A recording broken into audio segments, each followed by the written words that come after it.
The views and opinions expressed in this video are those of the speakers and panelists, and do not necessarily reflect the position of the ETHOS Institute for Public Christianity and its founding institutions and organizations. Bioethics, law, euthanasia, consumerism, politics, terrorism, globalization, religion, migrant population, interfaith, drug addiction.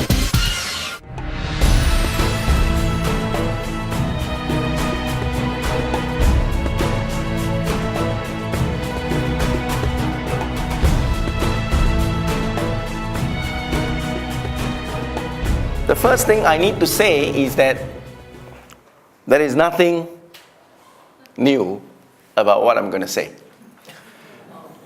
Because this whole thing about arguments for the existence of God has been there since time immemorial. Since human consciousness, people have been arguing whether there is a God or there is no God.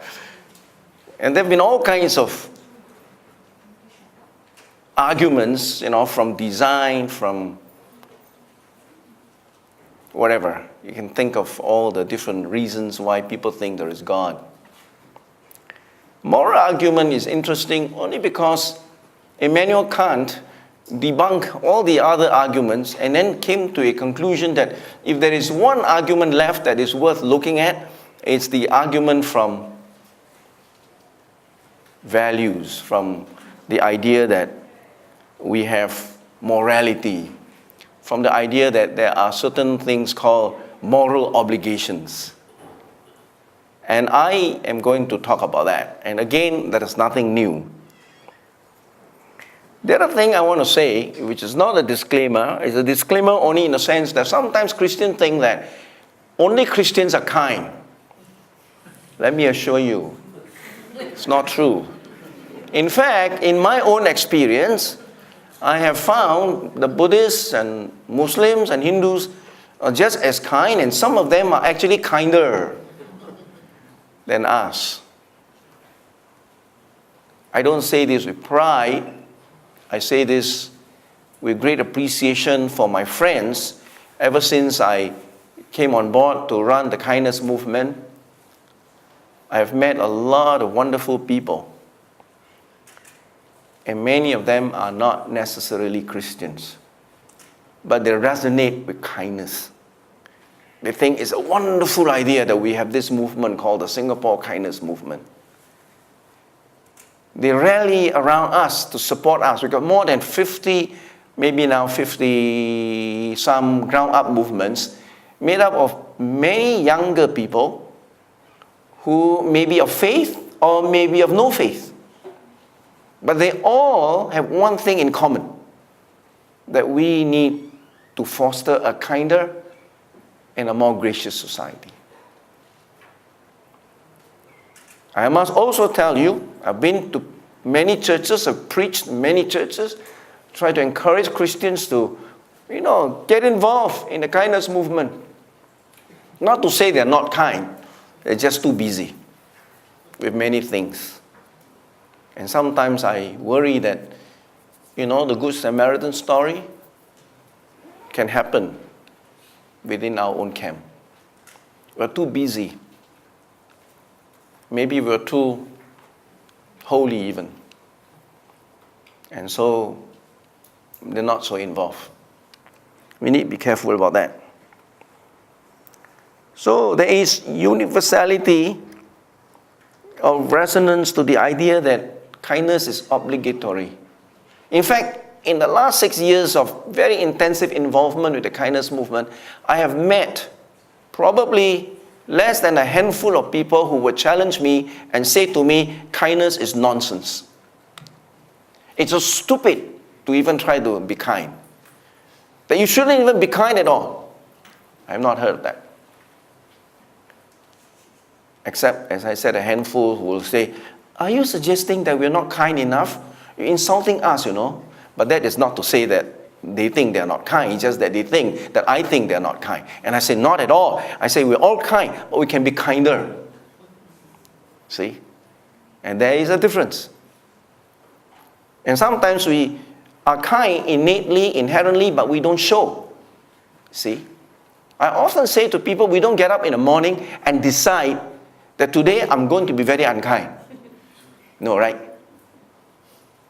But maybe we should get up every morning and say, today, especially to you who are Christians here, I want to be a blessing to someone. And that's being kind. See? And we need to have a conscious decision, a daily commitment. So my question for tonight is, so where does this idea that we need to be kind, where does it come from?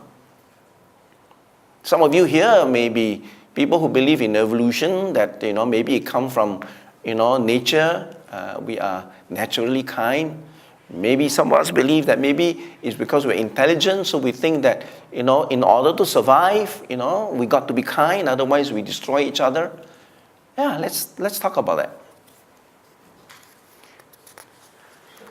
Well, I have further disclaimer. I'm not a professional philosopher. I studied some philosophy. I've been to many schools. Unfortunately, I collect more degrees than money over the last 70 years.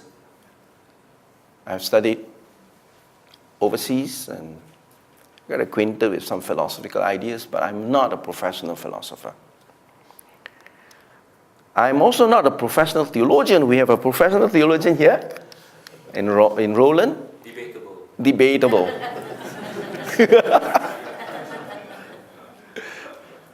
I studied some theology. In fact, I taught some theology.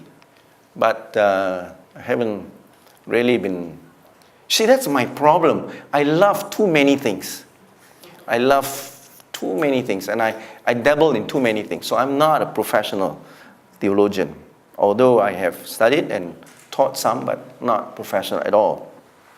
I can say that I'm kind of a professional lawyer. I have given up my practicing cert, but I had a practicing cert and I practiced for a number of years on 2 occasions in the 70s and also in the 90s. And in between, I was doing other things. So I can say that, maybe if there's a profession, I am actually a lawyer. So I want to look at it from the lawyer's point of view.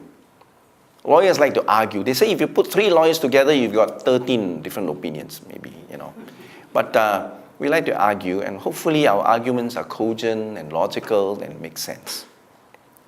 But arguments are not proofs. Some of you will remember, in the old days, I used to write a column called Faith Seeking Understanding. Let me see, any of you read that column? Faith Seeks Understanding. Only one? Yeah, we are all old-timers lah. Faith Seeks Understanding, and I used to dabble in apologetics and try to convince people about God and so on. And then along the way, I changed my mind that it's quite a useless exercise. And that's why I'm not even sure why I'm here tonight. Because quite frankly, you've got very intelligent people on one side. They can write out all the reasons for believing. And you have all the other equally intelligent people on the other side giving you a whole list of reasons why they don't believe in God. And that's it. Right? So actually, I have come to the conclusion that believing in God is eventually and ultimately a choice. And hopefully for me, it's a reasonable choice. Nonetheless, it is still a choice. It's a will. I don't remember where I read this, but it could have been from Shakespeare. A man convinced against his will is of the same opinion still. The will has to be changed. And so as Christians, we believe in the power of the Holy Spirit, the transformation, and so on. So that's what it is.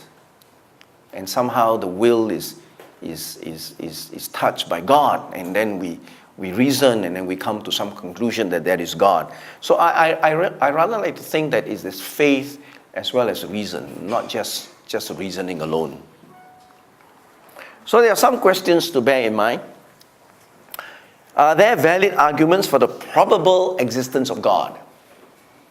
Probability.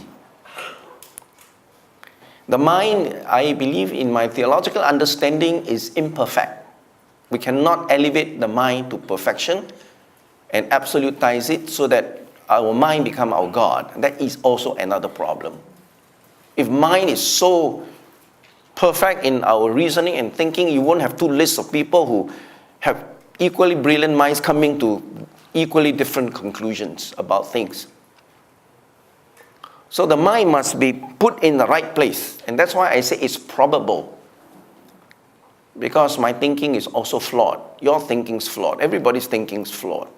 But hopefully, with whatever mind that we have, we can reason and say, well, on the balance of probability, it is more likely that this is true than this is not true. And that's the way we argue in court anyway for civil cases.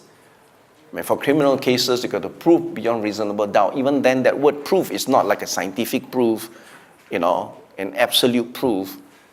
It is simply to say that, if the defendant lawyer can raise some doubts about your case, then probably it didn't happen. That's what it is. So I'm talking about probability. In any case, if my God, the God I believe in, is so small that it could be put in a test tube and be proven, then that is not a God I choose to believe anyway.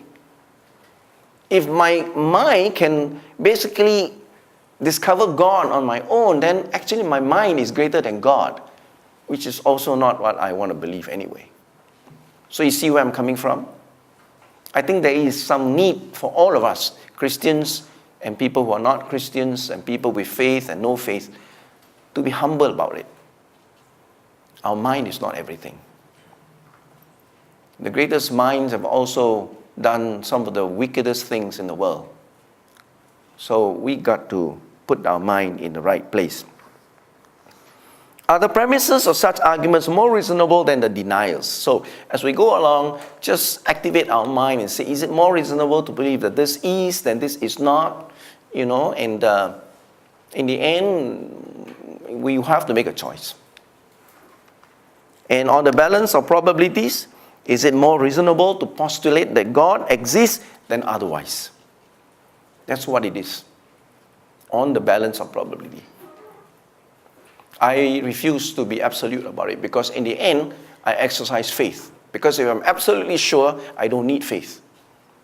With those of us who are Christians, we read the Bible in Hebrews chapter 11, it's very clear, right? Faith is the evidence of things not seen, the conviction of things. It is, an exercise of a different kind of knowledge, not of certainty, but of conviction, of the heart, more than of the mind. So let's start then with the definition of kindness. The way we're going to go about doing this is you're going to let me sort of go through, my thing, and then after that we'll open for discussion, and we will have people answering for me as well. And I know some of you are philosophers here. I think that at least 1 or 2 or 3 professional philosophers here. At least they say they are coming. So if you're here, I expect you to help me answer the questions because I don't have all the answers. I'm only, throwing up some stuff so we can all discuss. But Aristotle, way back, defined kindness as helpfulness towards someone in need. Very altruistic, not in return for anything. Nor, to gain advantage as the one giving kindness. But for that of the person help. So that's why I say kindness in my little booklet, which I will give you a copy afterwards, on the 5 amazing benefits of kindness, is other-centeredness. I define kindness as other-centeredness. When you think of other people, you tend to be kind. If you think only of yourself, you will be very unkind. See, if I'm driving on the road and I think of others and I'm considerate to others and I give way to others, I am seen to be kind. If I hog the road, I go into that little space and block people out and not allow people to, filter in, then I'm only thinking of myself. I'm unkind. That simple. Okay? Kindness is a universal value. In fact, a survey done by Booz in 2003 among 16,000 subjects around the world, finds kindness to be a universal value. They were asked about their most desired traits for a mate. And for both sexes, the first preference was kindness. Guys, the ladies are looking for kind men. And ladies, the men are looking for kind women. And then secondly, intelligence. So kindness trumps intelligence. So that's what it is. Yeah. And then this is an interesting quote, Mark Twain. Kindness is the language which the deaf can hear and the blind can see. Universal. You see, I just tried to define kindness a la Aristotle, but we don't need to define kindness really. When you experience kindness, you know it, right? If you don't experience kindness, you also know it, right? It is so instinctive. We know what is kindness, what's not kindness. Little kids know. Everyone knows. It's universal. It's in us. So where does it come from? Okay, now I will tell you my bias. I happen to be a Christian and I believe in God. Okay? So let me tell you, I hope that at the end of the day, it is not because I believe in God, therefore I believe in kindness. Okay? I like to hope that in our discussion, I'm trying to say that if there is kindness, there's probability of God's existence. Right? So just a quick one. The Christian faith is a Judeo-Christian tradition. It's a blend of two traditions as well, the Greek philosophy as well as Hebrew scriptures. So the Greek has always believed that God has the supreme and perfect intelligence, right? Eternally perfect understanding and perfect goodness. And that is the Greek understanding of God. The Hebrews, closely related to that, believes in monotheism, and it's an ethical monotheism. In other words, if you read the Old Testament, you'll find that God gives commands. God says, this is right, you do this, you'll be blessed. This is wrong. If you do this, you'll be in trouble. So there is an ethical dimension to this monotheism. And it's very clear in the Bible, God is personal, and there is this supreme and personal will that is at work. And there is a history of salvation, as a German theologian would call it, where God determined, that there's going to be salvation for humankind, and the whole Old Testament is basically a history of God's plan for salvation. And in the New Testament, we find Jesus Christ and the manifestation of what God has been planning, and is concealed in the Old Testament, planned by God, but revealed in the New Testament, appropriated by all people. So that's really what it is. And there's this personality that says, I am who I am, eternal, no beginning, no end. That's the kind of God that I believe. So when I talk about moral argument for the existence of God, I'm talking about for an existence of God with these kind of properties. Not just deism, a God who winds up the clock and just goes to sleep and let the world run its own course. But rather, theism. There's a difference between deism and theism. Theism comes from the word theos, okay, meaning a God who is personal, personal interest in the world that He's created, and He's involved, managing it, if you like, making sure that it is driven, purposeful, and there is a beginning and there's an end. So that is what I think of God. Historical consequences of this belief is the basis, for example, for believing in the presence of intelligible order throughout nature. Sometimes it's called the law of nature, natural law, uniformity, sequence, of things that it just continues without change. And this is really the basis for many earlier scientific experiment. It's based on the idea that there's uniformity. In fact, many years ago, I read this book by Fang Li-Zhi, who was and is, I think he's since passed away, who was astrophysicist, who was a dissenter, and he exiled himself in UK and sought asylum, astrophysicist. And in his book, very interestingly, he said that the difference between Western science and Eastern science is that even though Chinese people, had wonderful scientific exploration like gunpowder, like paper, and all kinds of stuff, and yet the Chinese never did progress beyond that for a long time. And the Western, younger, newer civilization took over and progressed much further. And he said the reason is because in the West, they believe in a monotheistic God who has set the law of nature in place, so that when you do an experiment, this time, next time, and the time following, the conditions remain the same. And then you can test, whether this thing is actually working or not working. Because if everything is in chaos, in flux, as in the Chinese idea of the cosmos, yin and yang, moving all the time, then you cannot be sure, whatever experiment you do, that it is the same condition that is prevailing. So you can't really test it. Isn't that interesting? And Fang Li-Zhi, to the best of my knowledge, never became a Christian. Although when in England, he actually went to church and he was quite fascinated by the way the Christians sang hymns to God and all that, but he never crossed that line. But he was honest enough to say that there must be something about this uniformity that they believe in, a God who is in control, that makes science possible. So basis for believing in God is also the God of uniform nature, a being who is reasonable and righteous, the ground for the conviction that there is some kind of law of right and wrong.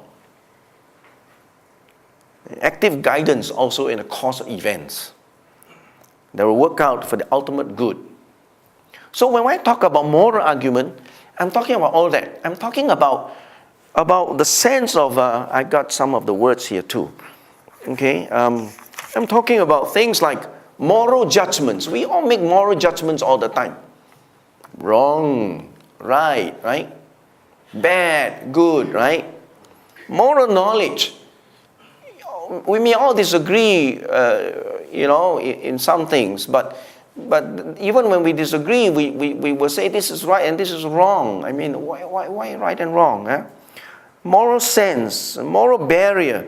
Some of the evolutionists talk about moral barrier, that we build moral barrier to preserve our kin and ourselves from extinction. So that if you intrude into that barrier, if you do something wrong, we're going to push you out so that we can survive. It's moral barrier, right? Moral obligations. My PhD is actually in law. I did a dissertation on the Canadian Charter of Rights and Freedom. And that charter is all about rights and obligations. Human rights. Obligation, obliged, because of human rights, we're obliged to do the right thing for the human being. And of course, there's animal rights, you've got to do the right thing for the animals and so on. Where do all this come from? Yeah? So, the golden rule, do to others as you want others to do to you. There's some kind of cyclical, obligatory responsibility, If I believe that it is immoral for me to hurt you, then you should also believe that it's immoral for you to hurt me. It has to be reciprocated. It cannot be one way, right? And that's the possibility of the one way is like in genocide, for example, or in slavery, is to dehumanize a person. How do we dehumanize a person? Say in the old American system of slavery, they basically had a law that says the black person is not a person. The black human being is not a person. It's not a human being like the rest of us. So we dehumanize. And the same thing, Hitler's National Socialism, he basically dehumanized groups of people, that they are not like us. See? But when do you dehumanize? Because you dehumanize, because you take something that's a human out of that person and say he's no longer human. Therefore, I can mistreat that person, destroy that person, and I don't have to feel guilty about it, as long as, to me, that is not a human. So what makes us human? See? So the idea of dehumanizing also suggests that there is something about us that makes us human. And I am suggesting that that which makes us human is that moral sense, that moral obligation, that sense of right and wrong. Right? So that's part of my reasoning. Let me see if we can go on. Let's try this. Moral argument from ethical objectivity. As moral facts exist, and we are objectively obligated to do good and avoid evil. Let's just take that first, and then we say the existence of God provides the best explanation for this phenomenon, and therefore God exists. Okay, that's a very standard way of arguing, in this formula form. Syllogism. When we say moral facts exist, what we're saying is you can take all the things I just said just now, about,